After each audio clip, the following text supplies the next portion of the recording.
देखिए, एग्ज़ाम में अगर आपको सक्सेस होना है और एग्ज़ाम में आपको रिजल्ट लाना है, तो सबसे पहले आपको पता होना चाहिए कि आपकी स्ट्रेंथ्स क्या है और आपकी वीकनेस क्या है। यहाँ पर स्ट्रेंथ का मतलब पहली बात ये है कि आप कितने हार्ड तक पढ़ाई कर सकते हैं। दूसरा, आपका आईक्यू कितना है। आईक्यू कितने का मतलब ये नहीं होता कि आप कितना रिटेन कर सकते हैं, आप कितने ज़्यादा क्वेश्चन सॉल्व कर सकते हैं। आईक्यू का मतलब ये है कि अगर आप किसी चीज़ को एक बार में ना समझ पाएँ, ठीक है, लेकिन 100 बार अगर आप उसको पढ़ें तो रिटेन कर पाएंगे या नहीं कर पाएंगे।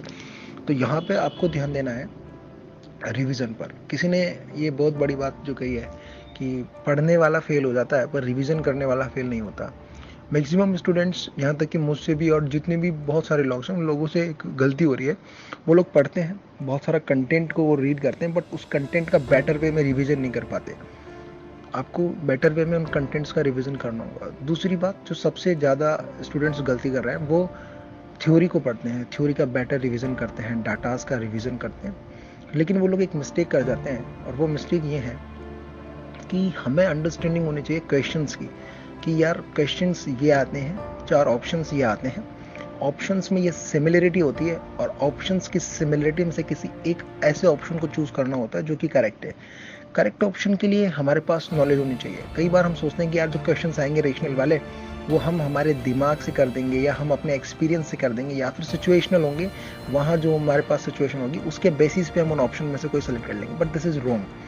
एक्चुअल में होता क्या है कि हमें हमारे जितने भी नर्सिंग के एग्ज़ाम है उनके लिए पहले से पढ़ के जाना होता है और एग्ज़ाम में देखना होता है कि मैंने जो पढ़ा था उसकी अकॉर्डिंग क्या सही है। हम लोग सोचते हैं कि क्वेश्चन में सिचुएशन के अकॉर्डिंग क्या सही है, बट मैक्सिमम सोचना होता है कि मैंने पढ़ा था ये और क्या सही है। तो अब इसमें एक चीज़ होती है कि हम जितना ज़्यादा कंटेंट पढ़ते जाएंगे उतने ही ज़्यादा क्वेश्चंस का कवर अप हम कर पाएंगे और उतने ही ज़्यादा क्वेश्चंस को सॉल्व करने की हमारी प्रोबेबिलिटी जो है, हमारे चांसेस जो है बढ़ जाएंगे।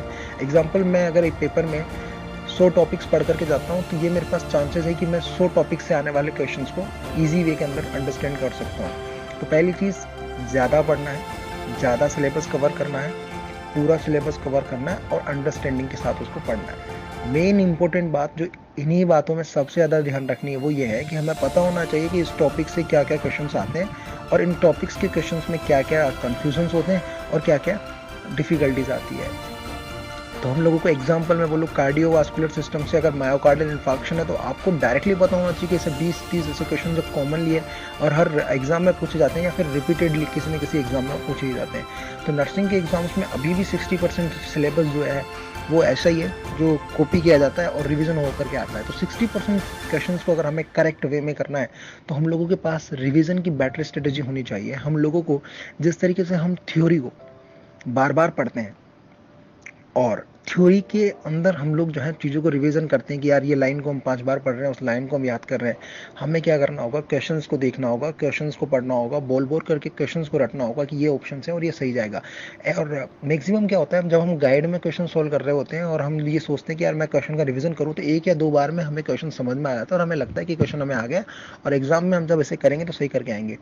पर एक्चुअलिटी में होता ये है कि हमने जो क्वेश्चन प्रिपेयर किया था, क्वेश्चन वो नहीं आता, कुछ और आता है। इसके लिए हमें क्या करना है कि अगर हम किसी एक, मान लो टारगेट है बुक का, किसी पेज पर आपने 20 क्वेश्चन सोल्व किए, तो मानता हूं मैं कि 20 क्वेश्चन में से पहले 10 क्वेश्चन जो हैं आपको पहली बार पढ़ते ही आ जाएंगे। दूसरे क्वेश्चन 5 आपके गलत जाएंगे, 30 उनको आप देखोगे तो सीख जाओगे, लेकिन अगली बार गलत होने का थोड़ा बहुत चांस रहेगा। मान लो 20% चांस होता है, उन क्वेश्चन को 3-4 बार रिवाइज करोगे तो 20% चांस भी खत्म हो जाएगा और आप सीख जाओगे। लेकिन जो 5% क्वेश्चन है, जो 5 क्वेश्चन थे जो आपको पहली बार में नहीं आए, दूसरी बार में नहीं आए, उन्हें बार बार रिवीजन करना होता है। ऐसे रिवीजन करना होता है जैसे आप नोट्स को पढ़ते हो। एक्चुअल में आपको स्ट्रेटेजी पढ़नी पड़ेगी। अब रिवीजन जो है नोट्स का तो करना ही है, लेकिन क्वेश्चंस का करना है। और मेन थिंग, अगर आपको पता है कि इस टॉपिक से कैसे कैसे क्वेश्चंस आते हैं, उसके अकॉर्डिंग आप थ्योरी पढ़ सकते हो। एक्चुअल में हमें एमसीक्यू सोल्व करने हैं तो उसका यही तरीका होना चाहिए कि हमें पता तो हो कि एमसीक्यूज क्या आते हैं, क्वेश्चंस क्या आते हैं, तभी तो जाकर के हम उन्हें सॉल्व कर पाएंगे। तो आपको एमसीक्यूज पर ज़्यादा ध्यान देना है, एमसीक्यूज के वेराइटीज़ पर ध्यान देना है, कंटेंट की वेराइटीज़ पर ध्यान देना है। और main important thing, important question, जो कई बार ऐसे ऐसे इंपॉर्टेंट क्वेश्चन है जो हमारे हर बार किसी न किसी वजह से गलत होते हैं। एग्जाम्पल, बायोमेडिकल वेस्ट से आने वाले क्वेश्चन, इम्यूनाइजेशन से आने वाले क्वेश्चन, डिफेंस मैकेनिज्म से आने वाले क्वेश्चन, वैल्यूज से आने वाले क्वेश्चन, ये ऐसे क्वेश्चन हैं जो हर एग्जाम में फ्रिक्वेंटली आस्क्ड होते हैं, बार बार पूछे जाते हैं, लेकिन हम लोग प्रॉपर वे में इनका रिवीजन नहीं करने की वजह से, प्रॉपर कंटेंट को अंडरस्टैंड नहीं करने की वजह से, या फिर इनके कुछ डाटास को हम लोग समझ नहीं पाते हैं, डाटास को इजीली हम सोल्व नहीं कर पाते हैं, डाटास को डाइजेस्ट नहीं कर पाते हैं, और फिर हमारे यही सिंपल सिंपल से क्वेश्चंस गलत होते हैं। तो मेन इंपॉर्टेंट थिंग, सिलेक्शन अगर आपको लेना ही है तो सबसे पहले अपने क्वेश्चंस की क्वालिटी बढ़ाएं। और दूसरी सबसे इंपॉर्टेंट बात, पहली बात क्वेश्चंस को पढ़ें, दूसरी इंपॉर्टेंट बात एक ही बुक को पढ़ें, चाहे आप अभी जो सबसे ट्रेंडिंग बुक है वो टारगेट हाई है, इसी टारगेट हाई को उठाएं और इसी एक बुक को लगातार लंबे समय तक पढ़ें, किसी और बुक के कंटेंट पर ध्यान ना दें। इससे क्या होगा, आपकी एक बुक कंप्लीट होगी। टारगेट हाई ऐसी बुक है जो सारी बुकों के कंपेयर में सारा का सारा मैटर जो है वो कवर अप कर लेती है। इसी बात में एक और बात ध्यान रखनी कि टारगेट हाई पढ़नी है, एक one book one time only. और वन मोर इंपॉर्टेंट थिंग, अगर आपने आज भी एमएसएन पढ़ा है तो 5 दिन तक, 6 दिन तक, 10 दिन तक लगातार एमएसएन पढ़ना है। देन आपको पीडियाट्रिक 5 दिन तक पढ़ना है, यानी कि एक सब्जेक्ट को जब आप पढ़ रहे हो तो 5 दिन तक लगातार पढ़ो।